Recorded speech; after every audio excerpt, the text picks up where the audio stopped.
Well, hello everyone. Great to see you all here, and welcome to the inaugural, the very first LinkedIn live stream that I'm hosting as Teal Talent Strategy. My name is Julie Teal. Thank you for joining the Leadership and Retention Lab. This was started because of the dialogue that has been going. I've just been really blown away by the response to a lot of my posts, and there's a discussion that people have been having online with me about the topic of retention, and particularly the topic of retention in professional services. So I'm just really delighted to be hosting this. Thank you all for coming. And again, forgive me, this is my first time using this technology. So it's kind of exciting and fun for me to push myself and learn how to do this type of dialogue. And so, again, welcome. I'm so excited you're here and looking forward to get to knowing you better, for you to get to know me better. And again, keep the conversation going about all things leadership and retention. So, just a little bit. So, again, my name's Julie Teal. I started my business, Teal Talent Strategy, in January after over 30 years of leading HR at various organizations. I have a special place in my heart for professional services, whether it's, accounting, financial planning, engineering, IT, although I've worked in a lot of other industries too. So I'm able to bring together multiple perspectives, bring them forward, and again, get conversation going based on different ideas and thoughts on this topic. So again, today I'm going to be talking a little bit about my growth model, first of all, which is, let me pull it up here. So again, I've got all these kind of fun bells and whistles on the system. So let me pull it up. So after so many years in human resources and really seeing, I'll scoot over here, seeing what works and what doesn't at organizations when it comes to the topic of building positive work culture and retention. I combined, combination of my experience and research to put together this model right here, the growth model. And every letter stands for an aspect of what it takes to put together retention models that really work. And again, that formula is probably going to be a little different for every company and particularly even every person. But I think all of these levers are the levers you can pull as an organization or as a leader in order to create organizations where people want to stay. And again, I'm not going to read these for you, but today we're going to start off with G, which is great beginnings. I have a big passion around this. Anyone that's worked with me on an HR standpoint knows that I am quite passionate about recruiting and onboarding and doing that well. And the G, as you can see, for great beginnings is hiring right and setting them up for success. That's critical. I'm going to pull this down now. And one of the reasons why I like to start with this and I emphasize it so much is that I think it's often missed by engagement surveys. Engagement surveys can be wonderful tools if you're really unsure about how people are feeling about your organization and their intentions to stay. One of the things, though, they often miss is that recruiting process because they really are focused on how do you once people are in the organization, how do you get them to stay? My belief, based on my experience, is that the retention process starts like way early. It starts at when you post the job, essentially. So extend your view on retention to that recruiting process. So I'm going to take you through. We've got 30 minutes here today together. So I'm going to take you through some of the main points I have around where kind of big deals that I think make a huge difference in the retention process. I'm just going to talk through those as we go. I'm going to give you an opportunity. I've got access to the chat here. So as we're going, if you'd like to ask a question, anything like that, please do. There will be questions at the end also, and I'll do my best to answer whatever questions you have here live. And if we somehow miss each other live, you can always contact me on the DMs in LinkedIn in particular, and I'm happy to have a conversation or answer any of your questions. So let's get started. Let's talk about the very beginning of the interview process. And again, let's just take a big step back even before we begin on this. I strongly feel that the recruiting process done well, done right, is a trust building process. So you have to be building trust through this process. And so look at it through that frame.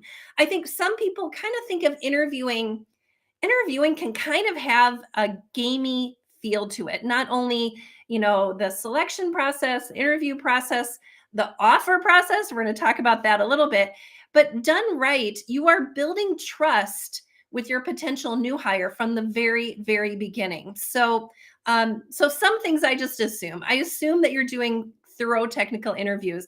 I assume that you're doing regular follow up with people. I assume that you're guiding them through the process and providing them a lot of information. To me, that's assumed. The part that I think often gets missed, and maybe this is specifically in professional services, but you'll have to think whether this happens in your industry or business as well, is that I think when leaders are you have an opening on your team, it's a big concern. You've got to find the right person. Every day that goes by, you're not billing additional hours for that job that's open. So leaders I know have a lot of stress. It's very personal when you have an opening on your team. And when they go through the interview process, and especially if they meet a candidate they really like, it's kind of like with the dating process. You don't want to oversell the job or oversell what you have to offer. You want to be real and realistic about your company, about the job, about the clients you work with that they'll be serving, any of those things. And I find that there's a little bit of a soft sell to try to get that person to accept and agree. And what I have found time and time again is that backfires. It breaks trust, and what you end up with, if you're not providing a realistic preview of the job, is you will end up in many cases with quick quits. And I've seen that happen, where if there's a bit of a gap, or if people aren't being completely straightforward about the job, the pros and the cons, then that does come back to bite you later. Because when people are disappointed in a job, it's hard to get their hearts and minds back after they start and find out that the job is maybe not what they thought it was going to be.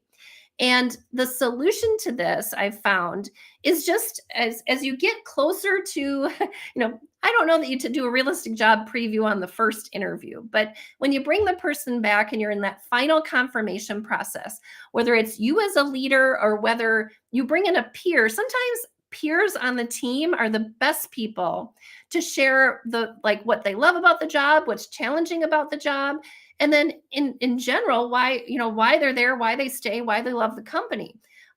When you really refine those messages and kind of say this is what you might like, and especially in professional services, what I've seen, sometimes it's the hours or the commitments after hours that happen that are really a struggle for some people. Be honest about that. And then talk about how you handle it and how you've adapted to that challenge in your work, because you're there, you're recruiting for the company, you're enthusiastic about the company. Share the full picture as you bring people in. So that was one of the things that I've found is a really important piece of building trust. The next one I'm going to jump to is when you get to the offer standpoint. And I know that I think people view offers as, a little bit of a, like the candidate's afraid they're being lowballed, the company's afraid that they're overpaying for someone. So there's kind of all this mistrust that's a little bit inherent in the process. We just know that, right? Everybody's going into it a little skeptical. The way that I have handled this that I'll share with you to consider, again, this won't work for every company or every situation, but early on in the process, in the first screening, I like to get a feel for what that individual's salary requirements are, just to have that conversation about their expectations for pay and those sorts of things. So if there's a huge disconnect, you can address that up front. In the middle of the process, as I start to think that person may be someone I want to make an offer to, I will have a heart-to-heart conversation with them and just put out and say, oftentimes in the offer process, this can feel a little bit like a game. I want to build trust with you. That is not the relationship I want to have with you. I want you to be able to come into this company if we make an offer and feel like you've been treated fairly and you really feel like you're set up to succeed. And I want that for me, and I want that for you. And then really start to say, let's talk about all aspects of compensation at that point and talk about 401k, talk about bonuses if they're available, talk about work hours and flexibility, because that can make a difference in someone's decision to come with a company or not. That can sometimes outweigh salary requirements or make that a little bit more flexible, not always. And then really talk about salary, what's possible when reviews happen, those sorts of things. And what I like to do with people is to come in with my best offer and take that stress of, am I getting screwed over, out of the mix. Now, again, as a company, you've then got to be really clear on the back end what you're able to offer. What flexibility do you have around time off, things like that, the things that you add into an offer. So get clear on that behind the scenes, but go into it and have just a sincere conversation about that, since it's such a critical part of the offer process. And what I found is when you get to the final offer then and the offer is made, there's no surprises. So again, as we talk about building trust, surprises really are a negative impact on trust. So trying to find a way within your organization, within your the way you offer jobs to people, to really be straightforward on what you can do and what you can't do, and making that open and just essentially honest from the beginning. So those are my kind of two pieces to do with the trust building interview process that I wanted to cover. And I'm just curious. So if you're able to respond in the chat, I've got the chat up here, so it's easy for me to see. I'm just curious. I like to involve peers in the interview process if I can. I'm wondering if those of you that are listening, do you do that? I'm just curious. Do you include peers in the interview process? Sometimes people include peers after the offer's been made, but I'm just curious if you do that. So if you could add that into the chat, I've got it up here and I can take a look and comment on that a little bit as we go. So I'd love to hear from you. Now I'm going to move into the next aspect of Great Beginnings. And that is what I call the pre-boarding process. So it's that process between when you make the offer and the first day. That is pre-boarding. And I think this is also something that is easy to miss, because again, as a leader, you're overwhelmed.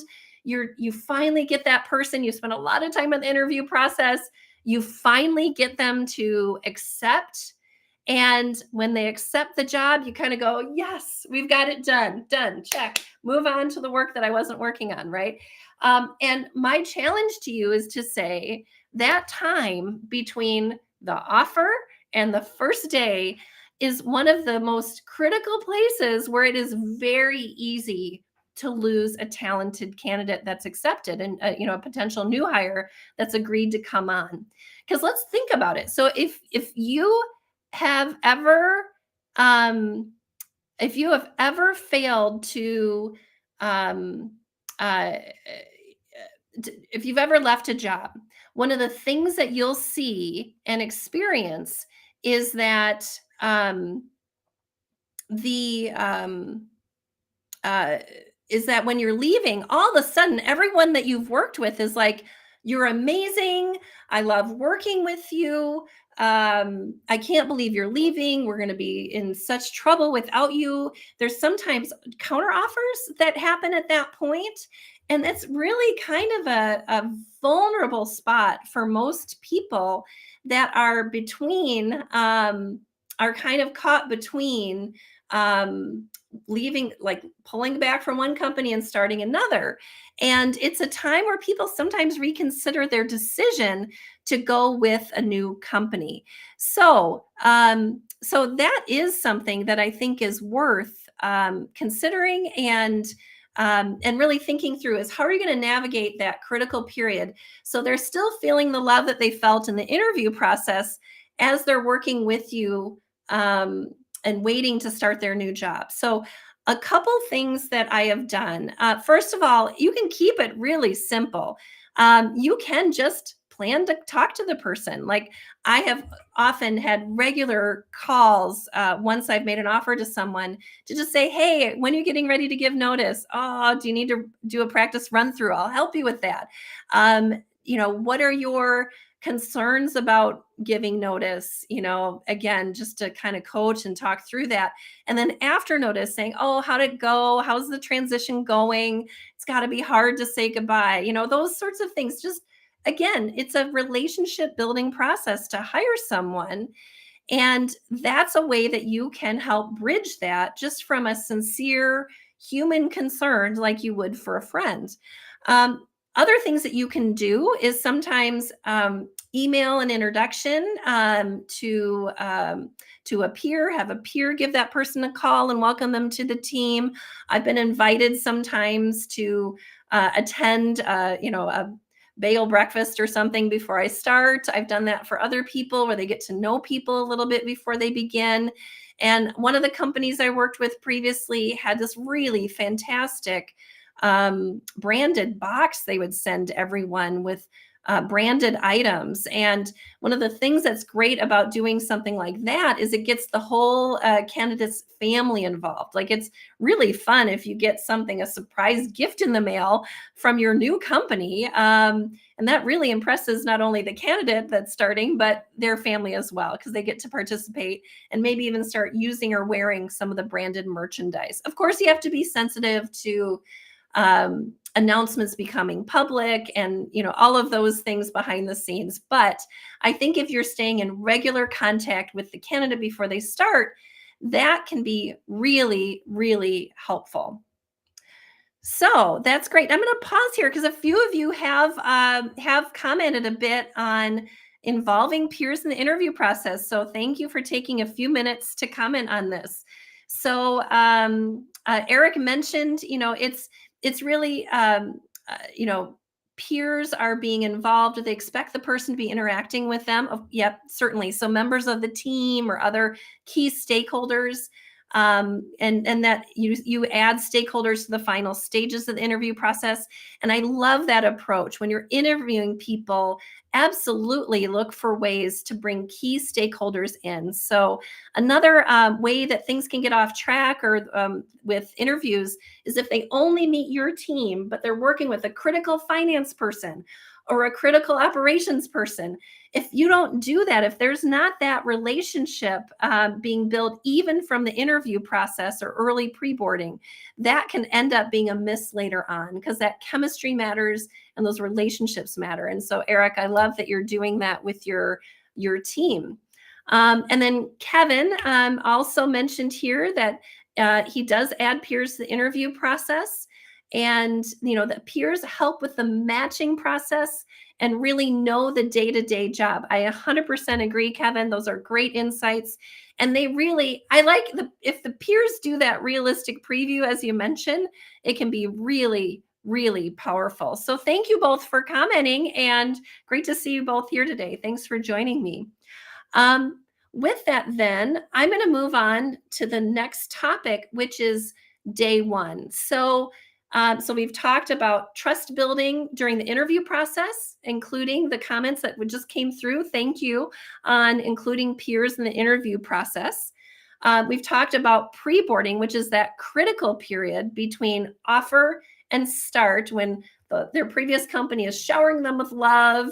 And it's very, very difficult sometimes for that employee to follow through with their decision to come to your firm. So that's a great process to be thinking about and don't want to miss. And then finally, let's talk about that first day. And I do think, again, I'm in HR, I've been in HR forever. That is my area of expertise. So certainly HR plays a really big role in the employee's first day and that first day experience. So, but as you know, the first day experience is often a lot of forms, it's a lot of paperwork, and it's often a lot of training, given a lot of the compliance areas that most people have to deal with new employees their first day. My challenge to you as leaders is that there is a role you have as a leader. You cannot completely defer that process to HR. HR certainly can hit the foundational pieces and will, but you're invested in that employee's success. And so you do have to take responsibility and invest in that first day. And it doesn't have to be anything over the top, but things that are welcoming. So whether it's a welcome lunch, whether it's sort of welcome event, even if it's not the first day, well, in the first week, walking that staff member around, introducing them to people, or having someone on the team do that. All of those things are really, really important. And one of the things I have found most effective is to think through and articulate, what does success actually look like at 30 days, 60 days, and 90 days. And these can be very simple things, and it's a good exercise for you as a leader as you think about bringing someone onto your team, is thinking about, what does that look like. And often in the first 30 days, I know my expectations have often been, I just want you to build some good relationships. I just want you to get comfortable operating that system. I just want you to have very, very kind of low bar relationship related things in the first 30 days, because it is a lot to come into an organization and get comfortable. So just saying, I want you to get comfortable with our timekeeping system. I want you to meet this list of people, and I want to debrief with you at 30 days on who you've met, what relationships you're building, what your observations are around our organization. Now, of course, there's going to be other work assignments that come in during that time period, but to make sure that you are slowly adding more onto their plate through that first 60 to 90 days. And then also, I think this idea of a small achievable project. So as you hand work off to the person, even if they're an experienced person, okay, because even experienced people, I've come in as a VP and and really been overwhelmed by meeting people and all the new things coming my way in different roles I've had. So giving small manageable projects that build up confidence, kind of give the person a platform to show what they can do, to start contributing early on, is also really, really important. So be thinking through those, and you cannot overdo one-on-one contact with that new hire in their first 90 days in particular. So those regular meetings, those regular conversations are really, really important. So I'm going to pause here and give you a chance to think. So those of you that are listening, if you would like to add into the comments too, I'd be curious, what has been a highlight of a first day or a first week experience that you've either experienced personally, or one of those things that you have seen others do, or been a part of, or experienced either yourself or provided to other people. So, because I know we have a mix of both leaders and of HR people that are out in the watching and tuning into this live today. So I'd love to hear more about that. So as you're doing that, I wanted you to always walk away from these sessions with some very actionable things that you can do. And one of the things I want to emphasize is, some of you are from small to mid-sized businesses that are very hands-on, where you still know everyone in the firm and have a lot of day-to-day contact with everyone in the firm. And I know there are others of you that are part of very large organizations and large departments. And this would be my challenge to you.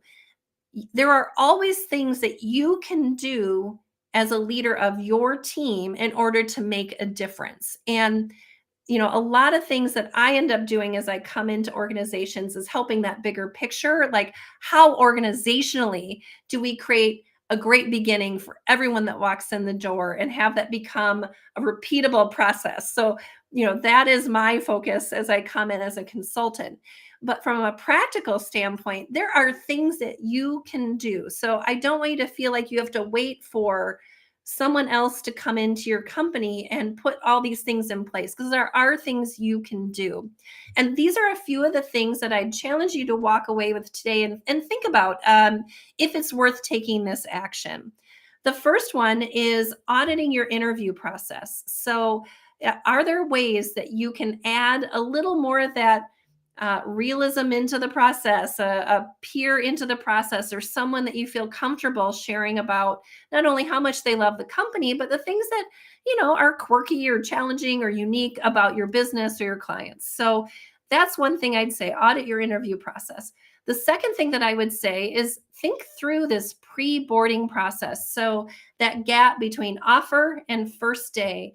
And are there just some personal outreaches that you can do with people that are coming into your company to make them feel more welcome and help get through that kind of vulnerable process that everyone goes through when they decide to leave a company and go through that transition. So think through if there's something that you can do. I know I have, even when I've hired leaders, I've sent them the 90-day onboarding, 90-day manager onboarding book. I can't remember exactly the name of it, but there are even things like that that I've done for leaders sometimes that are really helpful, and just show you care. So whatever it is, it's showing that you care and are excited about that person to join.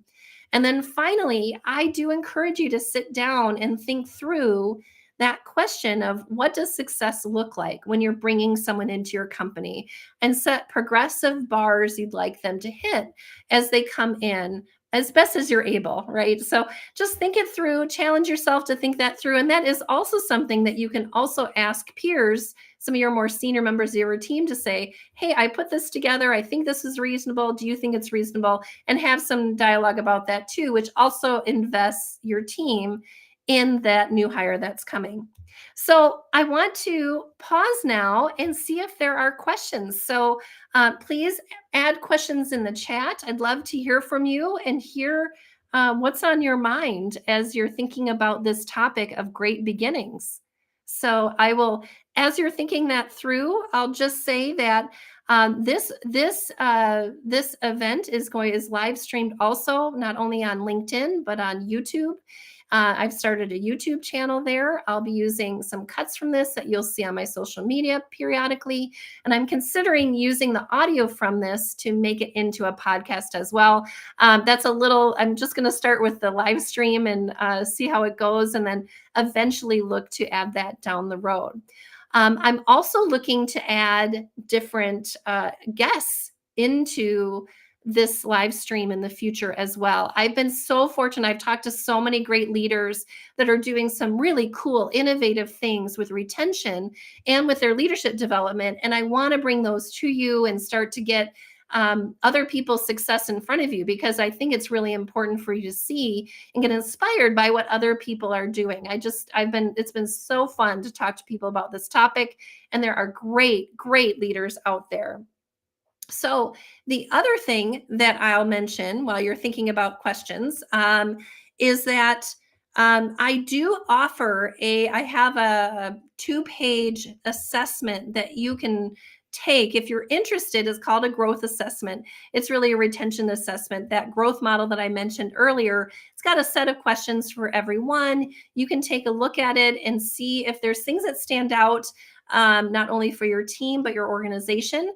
And it gives you a little bit of things to think about in those 5 or 6 areas on the growth model. So also something to think about. If you would like that, be sure to contact me through the DMs in LinkedIn. Let me know you're interested in the growth assessment and your best email, and I will get that to you. So I'd love for you to have a chance to look at this big picture. And again, we'll be talking about all things retention as we go. So with that, I see that there are not any questions coming through. That is great. I'm glad that we've covered some things and gotten you thinking. I really appreciate everyone that's come to the session today. And I'll just look forward to the next time that we meet in 2 weeks. And in the meantime, my message for you to take away when it comes to great beginnings is it's really about being intentional and thoughtful and building trust. If you're doing that, you really can't go wrong with great beginnings. So thank you so much. Have a great rest of your Tuesday.